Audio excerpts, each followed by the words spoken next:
नमस्कार। आर्थिक ज्ञान में पुनः आपका स्वागत है। अर्थशास्त्र की एक और मूलभूत संक्रिया को लेकर हाजिर हूं आपके सामने। मैं दिनेश रावत। आज की हमारी मूलभूत अवधारणा है आर्थिक समस्या। आइए शुरू करते हैं। आर्थिक समस्या, जिसको अंग्रेजी में बोलते हैं इकोनॉमिक प्रॉब्लम। आज की इस समस्या को समझने के लिए कुछ उदाहरणों की सहायता लेते हैं।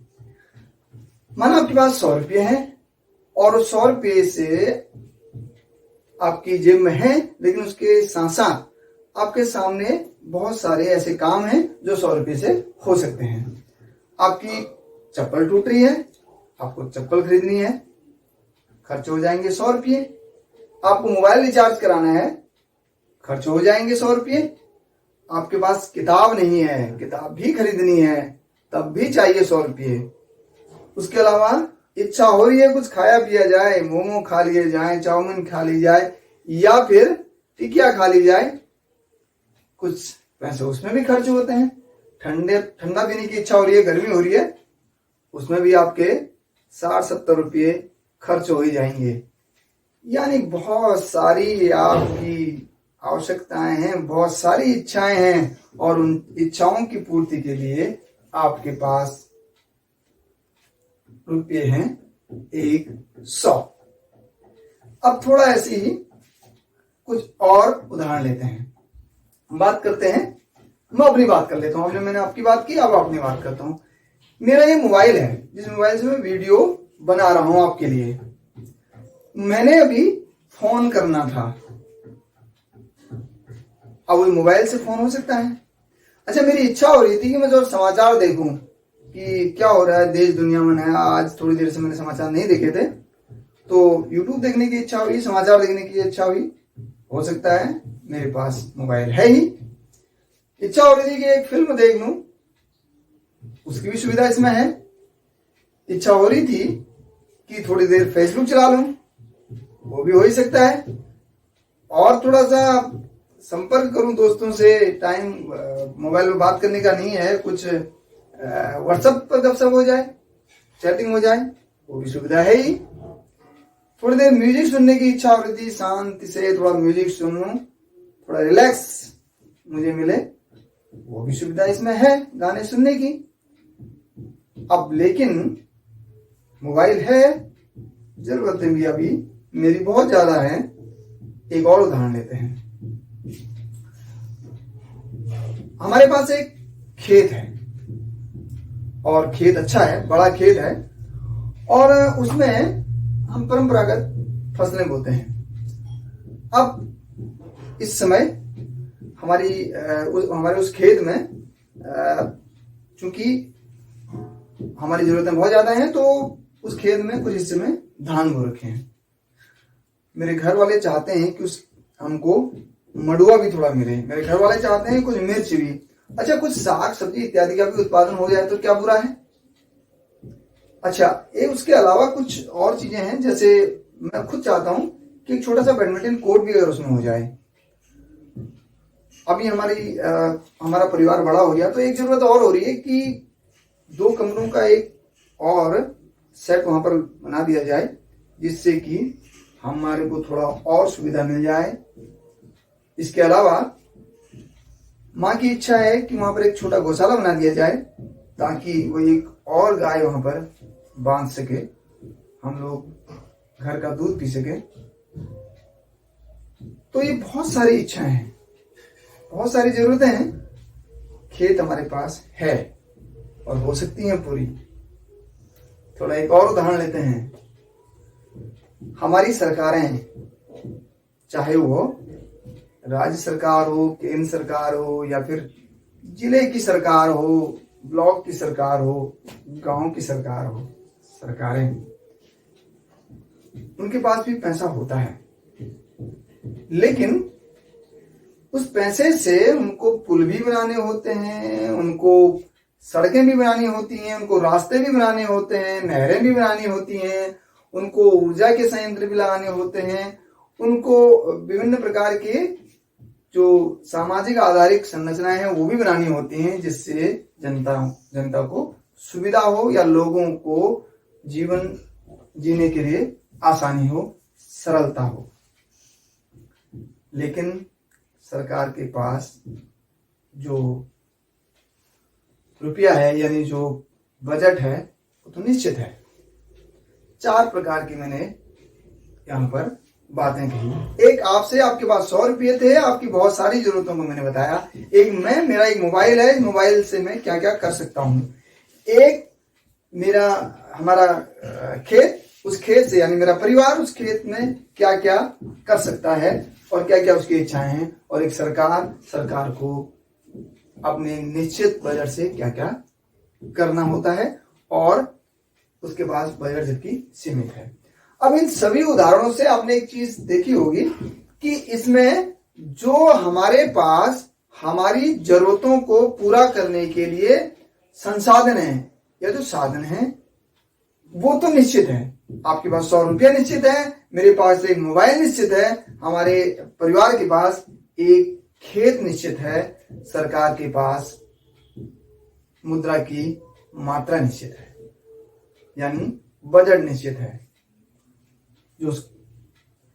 अब ये विभिन्न प्रकार की जो हमारी इच्छाएं हैं, आवश्यकताएं हैं, चाहे वो व्यक्तिगत स्तर पर आपकी और मेरी थी, या मेरे परिवार के स्तर पर थी, या फिर सरकार के स्तर पर थी, ये बहुत ज्यादा हैं, अनेकों हैं, असीमित हैं, इनकी कोई सीमा नहीं है। तो हमारी जो आवश्यकताएं हैं, इच्छाएं हैं, इनकी कोई सीमा नहीं होती है, ये असीमित होती हैं। लेकिन दूसरी ओर 100 रुपया, एक खेत, ये निश्चित है, ये मोबाइल निश्चित है, सरकार का बजट निश्चित है, तो संसाधन यानी साधन निश्चित होते हैं। अब यहीं से शुरू होती है आर्थिक समस्या, यहीं से शुरू होती है दिक्कत, और इसी दिक्कत को कहते हैं आर्थिक समस्या। अब क्या होती है आर्थिक समस्या? हमारी जरूरतें होती हैं बहुत ज्यादा, यानी असीमित, और उन जरूरतों को पूरा करने के लिए हमारे पास साधन होते हैं सीमित। जरूरतें असीमित, साधन सीमित। लेकिन एक खासियत होती है साधनों की, जैसे आपके 100 रुपये की खासियत है, मेरे मोबाइल की खासियत है, हमारे खेत की खासियत है, और सरकार के बजट की खासियत है। उसे एक नहीं, अनेकों काम हो सकते हैं, उसके बहुत से वैकल्पिक प्रयोग हो सकते हैं। जैसे 100 रुपये का अनेक वैकल्पिक प्रयोग हो सकते हैं। 100 रुपये से किताब खरीदी जा सकती है, 100 रुपये से ठंडा पिया जा सकता है, मोमो, चाउमीन या टिक्किया खाई जा सकती है, उससे चप्पल खरीदे जा सकते हैं, मोबाइल रिचार्ज हो सकता है, यानी बहुत सारे काम हो सकते हैं। और इसी प्रकार से खेत में धान उगाए जा सकते हैं, मंडुआ उगाया जा सकता है, मिर्च उगाई जा सकती है, सब्जी उगाई जा सकती है, बैडमिंटन का कोर्ट बन सकता है, गौशाला बन सकती है, वहां घर बन सकता है, और भी वहां पर अन्य क्रियाकलाप या अन्य प्रकार का उत्पादन किया जा सकता है। इसी प्रकार सरकार चाहे तो अपने बजट से, निश्चित बजट से पुल बनाए, चाहे सड़क बनाए, चाहे रेल लाइन बिछा ले, चाहे उससे कम्युनिटी सेंटर खोल लें, या उससे नहरें बना लें, या विक्रय केंद्र बना लें, लेकिन मुद्रा की या बजट की मात्रा निश्चित है। तो उन सभी स्थितियों में आपको भी 100 रुपये में तय करना होगा कि आप प्रयोग 100 रुपये का किस में करेंगे। मुझे भी तय करना होगा कि मुझे मोबाइल का प्रयोग उस समय किस में करना है। घर को, परिवार को तय करना पड़ेगा कि उस खेत का उपयोग किस कार्य में करना है। इसी प्रकार से सरकार को भी तय करना होगा कि सबसे पहले बजट का प्रयोग किया कहां पर जाए। जितने भी संसाधन होते हैं वो मात्रा में सीमित होते हैं, लेकिन उनकी एक विशेषता होती है कि उनके वैकल्पिक प्रयोग यानी अनेक प्रकार के प्रयोग होते हैं। तो इसलिए समस्या ये आती है कि असीमित आवश्यकताओं को देखते हुए, साधनों के कम होते हुए भी उनके वैकल्पिक प्रयोग हैं, तो साधन को कहां पर, किस प्रयोग में लगाया जाए। उपभोग के मामले में उसका क्या उपभोग किया जाए, उत्पादन के मामले में उसको किस उत्पादन में लगाया जाए, तो ये प्रश्न हमेशा रहता है। इसी को बोलते हैं आर्थिक समस्या। यानी परिभाषा के रूप में असीमित आवश्यकताएं और सीमित साधन सीमित होते हैं, तो सीमित साधनों के वैकल्पिक प्रयोग होने के कारण इन साधनों एवं असीमित आवश्यकताओं के बीच एक संतुलन बनाने का प्रयास किया जाता है और इसी प्रयास से चुनाव की समस्या उत्पन्न होती है। यानी इसको यूं कहें कि असीमित आवश्यकताओं और सीमित साधनों तथा उनके वैकल्पिक प्रयोग के कारण जो एक चुनाव की समस्या आती है वह कहलाती है आर्थिक समस्या। और आर्थिक समस्या मूलतः होती है एक चुनाव की समस्या कि साधन का चुनाव किस कार्य के लिए, किस आवश्यकता की संतुष्टि के लिए, किस इच्छा की संतुष्टि के लिए पहले किया जाए। यह निर्भर करता है उस समय की जरूरत के हिसाब से कि सबसे तीव्र कौन सी समस्या है। तो अब इसको मैं एक इस रेखा चित्र के द्वारा, रेखा चित्र तो नहीं कहूंगा इसे मैं, इसको एक आपको लिखित रूप में आपके सामने प्रस्तुत करता हूं। आर्थिक समस्या असल में उत्पन्न होती क्यों है। अब इसके दो भाग हैं, एक असीमित आवश्यकताएं, दूसरा साधन सीमित। अर्थात हमारी वांट्स, हमारी आवश्यकताएं और जो उसके लिए रिसोर्सेज, संसाधन, तो बहुत ज्यादा जरूरतें, बहुत कम संसाधन। अब असीमित आवश्यकताएं, उन आवश्यकताओं की तीव्रता में जरूर अंतर होता है। आपकी जरूरत किताब खरीदने की भी है, आपकी जरूरत मोबाइल रिचार्ज की भी है, आपकी जरूरत चप्पल खरीदने की भी है, आपकी जरूरत टिकिया मोमो खाने की भी है, ठंडा पीने की भी है, चप्पल खरीदने की भी है। लेकिन इन तीव्रताओं में अंतर जरूर होगा। मेरे मोबाइल से मैं बात भी कर सकता हूँ, म्यूजिक भी सुन सकता हूँ, फिल्म भी देख सकता हूँ, समाचार भी देख सकता हूँ, चैटिंग भी कर सकता हूँ, यानी और भी प्रयोग कर सकता हूं, लेकिन तीव्रता में अंतर जरूर होगा कि मेरी सबसे ज्यादा जरूरत उस समय है क्या। जैसे मेरी इस समय मैं इसका प्रयोग कर रहा हूं आपके लिए, वीडियो बनाने के लिए, तो बाकी सारी आवश्यकताओं को मैंने पीछे कर दिया और इसका प्रयोग सुनिश्चित किया वीडियो बनाने में। इसी प्रकार से हो सकता है आपने भी 100 रुपये से, बहुत जरूरत थी कि आपने खरीद ली किताब, बहुत जरूरत थी आपने खरीद ली चप्पल, बहुत जरूरत थी आपने खरीद ली आपने मोबाइल का रिचार्ज कर लिया। लेकिन याद रखिए, जब आप एक चीज को उस समय पूरा कर रहे हैं अपनी जरूरत को, तो और सब जरूरतों को पीछे रख दिया है। यानी यह निर्धारित हुआ तीव्रताओं में अंतर। तो उन तीव्रताओं में अंतर के फलस्वरूप हमने चयन किया प्राथमिकताओं का, कि मैंने चयन किया वीडियो बनाने का, आपने चयन किया किताब खरीदने का, घर ने चयन, परिवार ने चयन किया कि वहां पर उस भूमि में मिर्च का उत्पादन किया जाए, सब्जी का उत्पादन किया जाए और साथ में वहां पर उत्पादन खेती की जाए। इसी प्रकार से संसाधन जो सीमित थे, उन सीमित संसाधनों के वैकल्पिक प्रयोग थे, तो हमने इन विकल्पों को लिया, तीव्रता को देखा, तो तीव्रता के फलस्वरूप हमने देखा कि वैकल्पिक प्रयोग में बहुत सारे प्रयोग आपने 100 रुपये के, उनमें से चुन लिया किताब का प्रयोग करना, और मैंने चुन लिया मोबाइल का प्रयोग, परिवार ने चुन लिया खेती में उत्पादन का, और वो भी उत्पादन मिर्च और सब्जी का, और सरकार ने सुनिश्चित किया कि सबसे पहले वहां बनाया जाए एक पुल, जिससे कि लोग आसानी से आ जा सकें, बाढ़ से बच सकें और वहां पर क्रियाकलाप आसानी से हो सके, आवागमन आसानी से हो सके। तो सबने प्राथमिकताओं को चुना, चयन किया, तो यह चयन कहलाएगा उस साधन का कुशलतम प्रयोग, क्योंकि वो सबसे ज्यादा जरूरत को पूरा कर रहा होगा, उस समय की सबसे ज्यादा जरूरत उससे पूरी हो रही होगी। तो ये जो असीमित आवश्यकताओं और सीमित साधन और साधनों आवश्यकताओं की तीव्रता में अंतर और साधनों के वैकल्पिक प्रयोग, सिर्फ यहाँ प्राथमिकताओं के चयन की समस्या और यहाँ से साधन के कुशलतम चयन की समस्या, कुशलतम प्रयोग के चयन की समस्या, ये मिलकर चुनाव की समस्या बनाई, चुनाव की समस्या बनी, और यही समस्या कहलाती है आर्थिक समस्या का उदय। अच्छा, यह आर्थिक समस्या व्यक्तिगत स्तर पे भी होती है, यानी उपभोक्ता स्तर पे भी होती है, उत्पादन में, उत्पादन की जो उत्पादन के स्वामी है उनके सामने भी समस्या आती है कि उस उत्पादन के साधन को किस कार्य में लगाया जाए।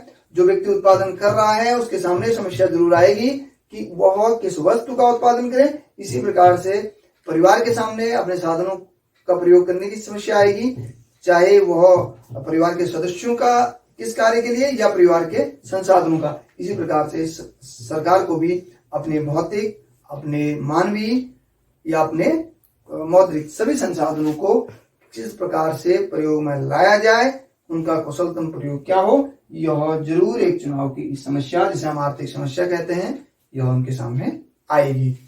अब जैसा कि मैंने आपको इसकी परिभाषा में कहा कि असीमित आवश्यकताओं और सीमित साधनों तथा उनके वैकल्पिक प्रयोग के कारण जो एक चुनाव की समस्या या चयन की समस्या आती है, उसे आर्थिक समस्या कहते हैं।